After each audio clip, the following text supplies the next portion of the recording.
Welcome back मेरे प्रिय विद्यार्थियों और उनके भाई बहनों। ध्यान दें, आज हम लोग फिर एक नया टॉपिक सीखने वाले हैं जिसका नाम है बायो-सेवर्ट्स लॉ।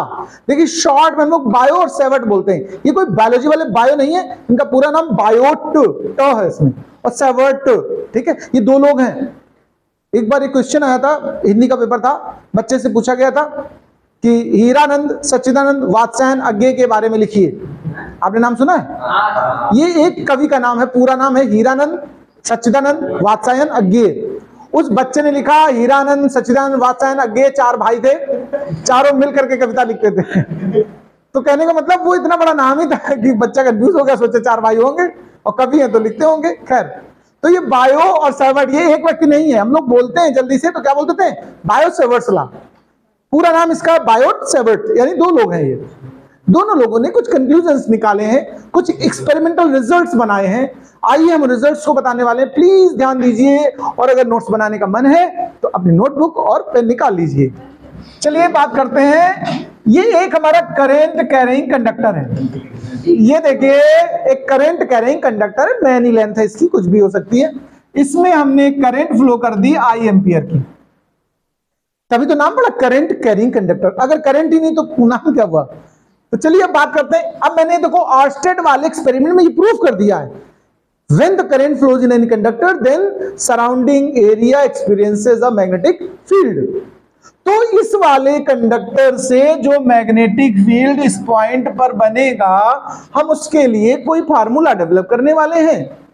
बायोट और सेवर्ट ने ऐसा ही कुछ किया है। सुनिए, अगर डिफरेंशिएशन मेथड में आना है तो हम मैग्नेटिक फील्ड के एलिमेंट को डी भी नाम देंगे।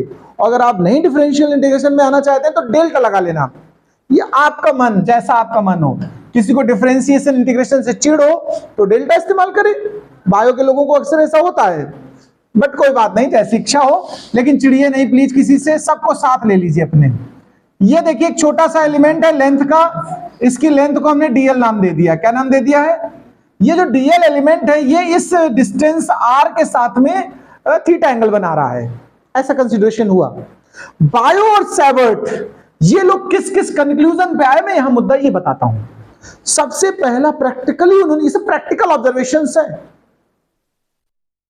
तो उन्होंने प्रैक्टिकली ऑब्जर्व क्या किया? पहली बात कि जो मैग्नेटिक फील्ड प्रोड्यूस्ड होता है वो मैग्नीट्यूड ऑफ करंट के डायरेक्टली प्रोपोर्शनल होता है। मैं इसको डिक्टेट करूंगा, इसी तरीके से लिखिएगा, समझ लीजिए एक बार। दूसरा कंक्लूजन, ये जो मैग्नेटिक फील्ड है वो लेंथ एलिमेंट के भी डायरेक्टली प्रोपोर्शनल होता है। जितना वायर की लेंथ लोगे उतना ज्यादा फील्ड जनरेट हो जाएगा। एक और कंक्लूजन, ये जो मैग्नेटिक फील्ड है वो जो एंगल बना है ना थीटा, ये आर और डीएल के बिटवीन, उसके साइन के डायरेक्टली प्रोपोर्शनल होता है। ठीक है। और लास्ट कंक्लूजन है कि ये जो बी है ना वो डिस्टेंस की स्क्वायर के इनवर्सली प्रोपोर्शनल होता है। इस तरह के फार्मूले को बोलते हैं इनवर्स स्क्वायर लॉ, जिनमें अपान में आर स्क्वायर आए, उसको क्या बोलते हैं? Inverse square law. देखो, ग्रेविटेशनल फार्मूला न्यूटन का, वो भी इनवर्स स्क्वायर लॉ को होल्ड करता है। F is equal to g m1 m2 by r square. अभी पीछे कूलम्ब्स लॉ पढ़ा था हमने, F is equal to k q1 q2 by r square, याद है? और ये भी है। ये सब एक तरीके से तिड़वा भाई समझ लो, ठीक है, एक ही जैसा रिजल्ट यहां पर डिस्टेंस के लिए है। ग्रेविटेशनल फील्ड, मैग्नेटिक फील्ड और इलेक्ट्रिक फील्ड, फील्ड ही तो चल रहा है अभी तक। तो चलिए फील्ड, हाँ, फील्ड जितनी भी होती है सब कैसी क्वांटिटी पता है? वेक्टर्स। चाहे ग्रेविटेशनल फील्ड हो, चाहे इलेक्ट्रिक फील्ड हो, और चाहे मैग्नेटिक फील्ड हो। अगर फील्ड वर्ड लगा है तो हमेशा ध्यान रखना वेक्टर होगा, और फ्लक्स है तो स्केलर होगा। चलिए बात करता हूं आगे। तो ये चारों बातों को अगर हम कंक्लूड कर दें, एक साथ मिला दें, कंबाइन कर दें, कंबाइनिंग ऑल फैक्ट्स, तब देखें क्या आने वाला है।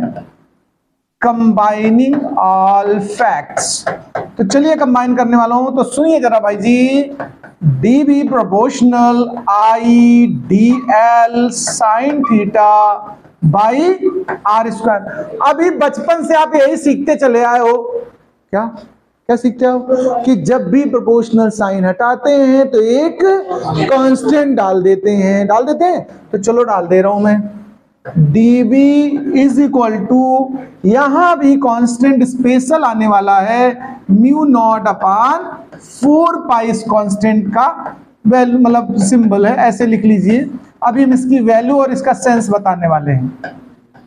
ये जो फॉर्मूला है ना, इसको बोलते हैं बायो-सेवर्ट्स लॉ।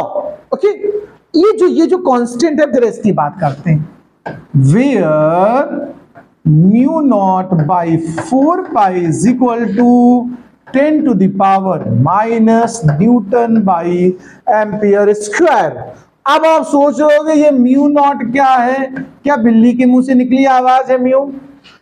तो ये म्यू को बोलते हैं, ये ग्रीक लैंग्वेज का वर्ड है, इसको बोलते हैं परमियाबिलिटी। क्या बोलते हैं? Permeability of free space. वो परमिटिविटी था, वो क्या था? और ये परमिएबिलिटी है।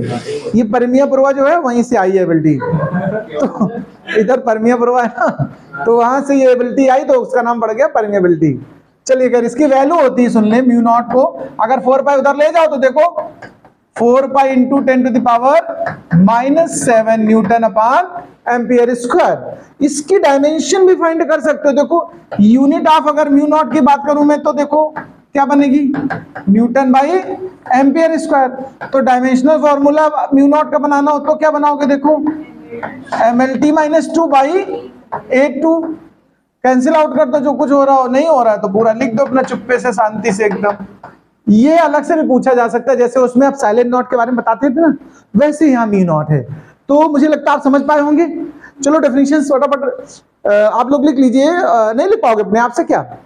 फर्स्ट लिखना, जैसे पहले तो लिखो, सबसे पहले स्टार्टिंग कहां से होगी तो वो मैं बताता हूं डायग्राम बनाने के बाद, लेकिन तो पहले डायग्राम बना लो। तो डिस्कशन कैसे लिखेंगे जरा समझना। सबसे पहले हम लिखने वाले हैं कि बायो-सेवर्ट्स लॉ जो बनेगा वो क्या फाइंड कर रहा है। तो लिखिएगा this law determines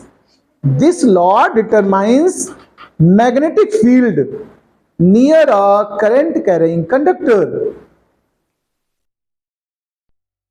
Biot and Savart's, दो लोग हैं ना, bio and Savart's experimentally observed that the magnetic field near current carrying conductor depends on following facts। देखिए वन बाय वन हम लोग इन फैक्ट्स को लिखेंगे, आप सुन लीजिए, अपने आप से लिख लेना। सबसे पहला नंबर डाल के लिखिएगा इट इज मतलब magnetic field, it is directly proportional to the current in conductor, और फिर लिख देना डीबी प्रोपोर्शनल आई।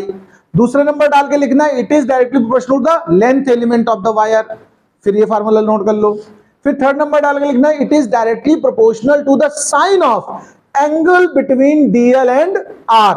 ओके, और फिर ये फार्मूला लिख लो। लास्ट में लिखना it is inversely proportional to the square of distance between DL and the observation point P, और फिर पूरा नोट कर डालो लास्ट एंड तक। अब हम देख रहे हैं कि जो बायो-सेवर्ट्स लॉ आया है, इसको अगर हम वेक्टर फॉर्म में कन्वर्ट करें तो कैसे करेंगे, जरा इसको भी समझ लेना।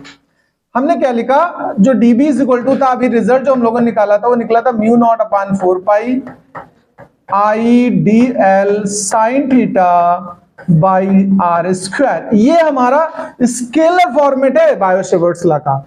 अगर हम वेक्टर कन्वर्ट करना चाहते हैं तो इधर भी वेक्टर बनाए, उधर भी वेक्टर बनाए। अब देखो LHS में मैग्नेटिक फील्ड है, फील्ड सभी वेक्टर होते हैं, तो इसमें तो नो डाउट आप वेक्टर का साइन लगा दीजिए सीधे, dB के ऊपर क्या लगा दीजिए, एरो बना दीजिए, LHS हो गया वेक्टर फॉर्म। RHS में ढूंढिए, कोई वेक्टर क्वांटिटी मिल जाएगा आपको। RHS में कोई भी वेक्टर क्वांटिटी नहीं है। देखो म्यू नॉट अपान 4 पाई तो वेक्टर है नहीं, बिल्कुल। करंट वेक्टर होती नहीं है, डीएल लेंथ एलिमेंट वेक्टर होगा नहीं ऐसे, ठीक है, अकेले। साइन थीटा को भी नहीं कह सकते हम लोग, आर का स्क्वायर है, अगर अकेला आर होता तो हम इसे लिख देते आराम से, ठीक है। हमें यहां पर बनाना पड़ेगा, तो हमने क्या किया, आर कैप से मल्टीप्लाई कर दिया यूनिट वेक्टर से। हमेशा यही तरीका लगाते हैं हम लोग। अब इसको हम लोग क्या लिख सकते हैं, देखो mu naught upon 4 pi IDL sine theta, इसको वेक्टर में कन्वर्ट कर दो तो अपान में एक आर आ जाएगा। आर कैप होता है vector R upon mod R, तो जानते हो आप लोग। तो नीचे कितना बन गया, पावर 3 बन गई। इसको एक स्टाइल में लिखा जा सकता है, देखो ये बायो-सेवर्ट्स का वेक्टर फॉर्मेट बोला जाएगा, mu naught upon 4 pi I DL cross R. देखो इतने को ए बी साइन थीटा जैसा सोचो आप, डीएल क्रॉस आर और आर क्यूब। अगर आपसे कभी पूछा जाए कि बायो-सेवर्ट्स लॉ को हमें वेक्टर फॉर्म में कन्वर्ट करना है या रिप्रेजेंट करना है, तो आपको इतना ओवरकम करना पड़ेगा, नोट कर लीजिए इसको।